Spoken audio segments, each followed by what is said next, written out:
बड़ी दिन देखल तोरा होलौ चेहरावा मिल के उपाय तू लगावेला भरावा।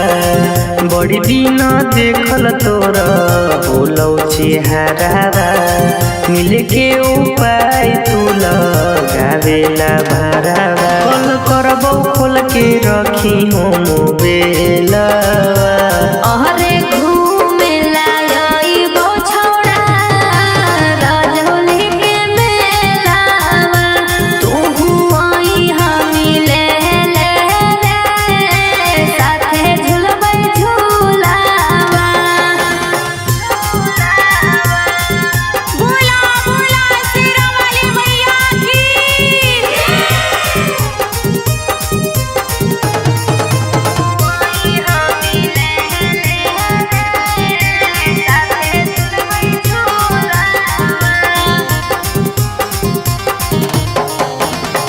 लेट नहीं करई जल्दी आवे जान गे।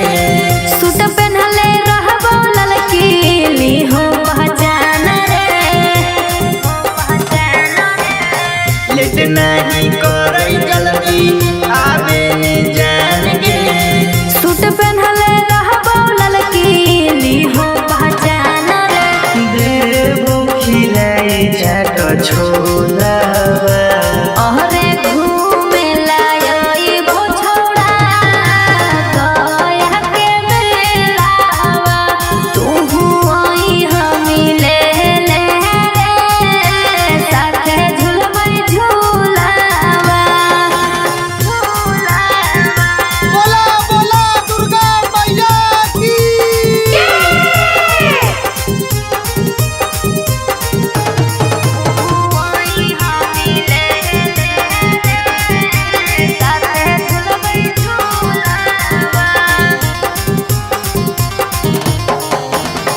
नारियल चुनरी चढ़ाई जोड़े जोड़े।